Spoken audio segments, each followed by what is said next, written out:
Praise the Lord. ஆண்டவராய் இயேசு கிறிஸ்துவின் நாமத்தினாலே உங்களுக்கு அன்பின் வாழ்த்துதல். எப்படி சுகமாயிருக்கிறீங்களா அன்பு பிள்ளைகளே? நீங்கள் இருக்கிற ஒவ்வொரு நிமிஷத்திலும் நம்முடைய ஆண்டவர் உங்களை காண்கிற தேவனாய் இருக்கிறார்.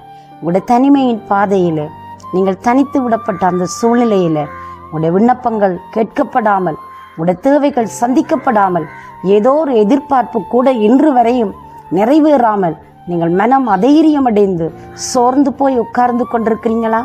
நீங்கள் மனதில் ஏதோ பல கேள்விகள், எதுவுமே விடை காண முடியலை, இந்த வாழ்க்கையில் இந்த தேவைக்கு ஒரு பதிலுமே இல்லை, இதுவரைக்கும் நான் யாரிடத்தில் போகிறது, எனக்கு உதவி செய்ய, என்னை விசாரிக்க, என்னை புரிந்து கொள்ள யார்தான் உண்டு என்று சொல்லி இந்த நாளில் நீங்கள் சோர்ந்து போய் நீங்கள் அதைரியத்தோடு உட்கார்ந்து கொண்டிருக்கிறீங்களா? பயப்படாதிருங்கள். தேவனுடைய வசனம் உங்களை தைரியப்படுத்தும். அவருடைய வசனம் உங்களை தற்காக்கும். அவருடைய வசனமான உங்களை வழிநடத்தும். பிரியமானவர்களே, இந்த நேரத்தில் நாங்கள் வேதத்தில் இருந்து ஒரு பகுதியை தியானம் பண்ணுவோமா? 1 பேதுருவின் புஸ்தகம் 5வது அதிகாரம் 7வது வசனம் இப்படியாய் சொல்லுகிறது: அவர் உங்களை விசாரிக்கிறவரானபடியால் உங்கள் கவலைகளை எல்லாம் அவர் மேலே வைத்து விடுங்கள் என்று சொல்லப்படுகிறது. அவர் உங்களை விசாரிக்கிற கடவுள் என்று சொல்லப்படுகிறது. ஆண்டவராகிய இயேசு கிறிஸ்து இந்த பூமியில் இருந்த நாட்களிலே ஆண்டவர் அங்கே தம்முடைய மக்களை பார்த்து, ஜனங்களை பார்த்து சொன்னார், வருத்தப்பட்டு பாரம் சுமப்பவர்களே, நீங்கள் எல்லாரும் என்னிடத்தில் வாருங்கள், நான் உங்களுக்கு இளைப்பாறுதல் தருவேன் என்று சொல்லி ஆண்டவர் சொன்னார். அன்பானவர்களே, இந்த நாட்களிலே மக்களுக்கு பலவிதமான வருத்தங்கள், பலவிதமான தேவைகள், பலவிதமான எதிர்பார்ப்புகள் இருக்கிறது. அவைகள் நடுவிலே நான் என்ன செய்யட்டும் என்று அங்கலாய்க்கிற மக்கள் தான் அதிகரித்து போயிருக்கிறார்கள். சில வேளையிலே எவ்வளவு சம்பாதித்தாலும் ஒன்றும் மிச்சமில்லை என்பது, அதே போன்று வியாதியின் கொடூரத்தினால் மிகவும் தாக்கப்பட்டு அங்கே மிகவும் மனம் பாதிக்கப்பட்ட நிலையிலே காணப்படுகிறார்கள். தொழிலிலே ஒரு முன்னேற்றம் இல்லை, பயணங்களிலே சரியான ஒரு சக்சஸ் இல்லை. இப்படி பலதரப்பட்ட காரியத்தினாலே ஒரு சோர்வடைந்து மக்கள் அடைந்திருக்கிறார்கள். அவர்களை பார்த்து இன்றைக்கும் தேவனுடைய வசனத்துக்காய் காத்திருக்கிற உங்களை பார்த்து, நீங்கள் வியாதிப்பட்ட அந்த இடத்தில் இருந்து உங்களுக்கு ஒரு அற்புதம் செய்வதற்காக உங்கள் பக்கமாய் கடந்து வந்து நாங்கள் உங்களுக்கு நன்மை செய்யும்படி, நன்மைகளை உண்டாக்கும்படி உங்களுக்காக அங்கே நன்மையை வைத்திருக்கிறவர் அவர் உங்களை பார்த்து சொல்லுகிற வார்த்தை தான், நீங்கள் அங்கே உங்களை விசாரிக்கிறவர் இருக்கிறார். நீங்கள் எதை குறித்தும் கவலைப்பட வேண்டாம். அவர் உங்களை விசாரிக்கிறவரானபடினால் உங்கள் பாரங்களை, உங்களுடைய துக்கங்களை, உங்களுடைய கவலைகளை எல்லாம் அவர் மேலே வைத்து விடுங்கள். பாருங்க, எத்தனை ஒரு சுமை தாங்கியாயிருக்கிறார், எவ்வளவு ஒரு ஆதரிக்கிற கடவுளாயிருக்கிறார், எவ்வளவு ஒரு அற்புதம் செய்கிற நல்ல தெய்வமாயிருக்கிறார். நீங்களும் நானும் சுகம் பெற வேண்டும், நீங்களும் நானும் விடுதலை அடைய வேண்டும், நீங்களும் நானும் ஒரு ஆசீர்வாதமான வாழ்க்கை வாழ வேண்டும், நித்தியத்திற்குள் நாம் போக வேண்டும் என்பதற்காய் தன் உயிரையே கல்வரி சிலுவையில் கொடுத்தவர் மிகுதி காரியங்களை நமக்கு எப்படி கொடுக்காமல் இருப்பார்? நீங்க எந்த சூழ்நிலையில் இருக்கிறீங்க? மிகவும் துக்கத்தோடு இருக்கிறீங்களா? கண்ணீரோடு இருக்கிறீங்களா? கலங்கி போய் இருக்கிறீங்களா?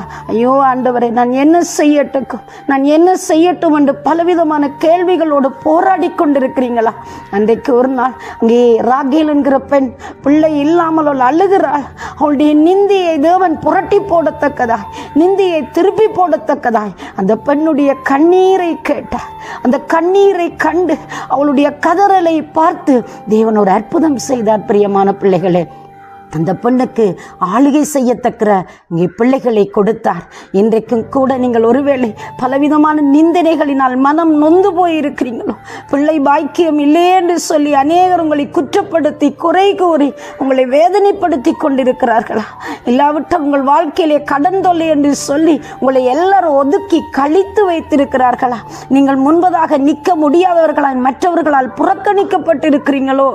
இன்றைக்கும் என் தேவை ஒன்றும் சந்திக்க என் கண்ணீர்கள் அற்பமாய் எண்ணப்பட்டு கொண்டே போகிறது, என் ஜெபங்கள் இன்னும் கேட்கப்படவில்லை என்று சொல்லி நீங்கள் புலம்பி அழுது கொண்டிருக்கலாம். அன்பு பிள்ளைகளே, அவர் உங்களை விசாரிக்கிற தேவன், உங்களை கவனிக்கிற தேவன், உங்களை கருத்தாய் உங்களை நோக்கி பார்க்கிறவர் சொல்லுகிறார், நான் உங்களை விசாரிக்கிற தேவன் அல்லவோ, எல்லா கவலைகளை நீங்கள் என் மேலே வைத்து விடுங்கள். நாங்கள் அவ்வப்போது என்ன செய்கிறோம்? நம்முடைய பாரங்களை இறக்கி வைக்கிறோம், நம்முடைய சோகங்களை சொல்லிவிட்டு மறுபடியும் அவைகளை நம்மேலே சுமந்து கொண்டு கொண்டு செல்கிறவர்களாய் இருக்கிறோம். இன்றைக்கு ஒரு தீர்மானம் பண்ணுங்க. எல்லா பாரத்தையும், எல்லா துக்கத்தையும், எல்லா கவலைகளையும் ஆண்டவரே நான் உம்மிடத்தில் வைத்து விட போகிறேன். எனக்கு ஒரு அற்புதம் செய்யுங்கப்பா, எனக்கு ஒரு நன்மை செய்யுங்க, என் தொழிலில் ஒரு முன்னேற்றத்தை தாங்கப்பா, என்னுடைய வாழ்க்கையில் இருக்கிற இந்த பிரச்சனைக்கு ஒரு தீர்வை தாங்க. நான் விரும்புகிறதை பார்க்கிலும் ஆண்டவரே நீங்க விரும்புறது என் வாழ்க்கையில செய்யுங்கப்பான்னு சொல்லி நீங்க அவரை நோக்கி பார்க்கிறீங்களா? உங்களுக்காக ஜீவனை கொடுத்தவர், உங்களுக்காக அத்தனை வேதனைகளையும் சுமந்து தீர்த்தவர் இன்றைக்கு உங்களுக்கு நன்மை செய்யாமல் எப்படி உங்களை விடுவார்? ஏன் நீங்கள் அழுது கொண்டிருக்கிறீங்க? நான் ஜெபித்த ஜெபம் எல்லாம் வீணாய் போய்விட்டதோ, என்னுடைய எல்லா அர்ப்பணிப்புகளும் அது எண்ணப்படாமல் போய்விட்டதோ என்று சோர்ந்து போயிருக்கிற என் அன்பு பிள்ளைகளே, எழும்புங்கள், உற்சாகமாயிருங்க. உங்களுடைய ஊழியங்களை, உங்களுடைய பணிகளை அவர் காண்கிற தேவனாய் இருக்கிறார். உங்கள் கண்ணீரை அவர் துருத்தியில் வைத்து உங்களுக்கு ஒரு அற்புதம் செய்வார். உங்கள் கவலைகளை அவர் மேலே சொல்லுங்களேன், அவர் மேலே வைத்து விடுங்க. நீங்கள் ரிலாக்ஸ் ஆகுங்க. ஆண்டவரே நீங்கள் எல்லாம் பார்த்து கொள்வீங்க என்று சொல்லி அந்த நம்பிக்கையினால் நீங்கள் தைரியப்படுங்க.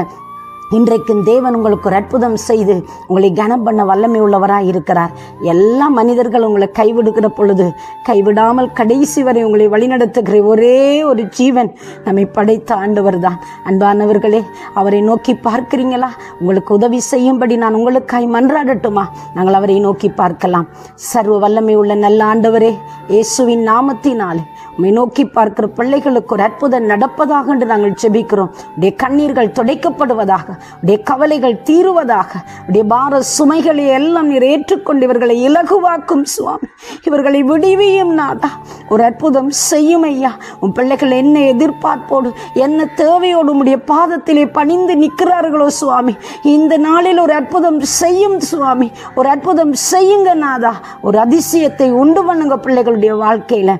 நீங்களே கூட இருந்து நடத்தி செல்லும்படி இயேசு கிறிஸ்துவின் நாமத்திலே ஆசீர்வதித்து ஜெபிக்கிறேன் ஜீவனுள்ள நல்ல பிதாவே. ஆமேன், ஆமேன். தேவன் தாமே உங்களை நிறைவாய் ஆசீர்வதிப்பாராக. God bless you.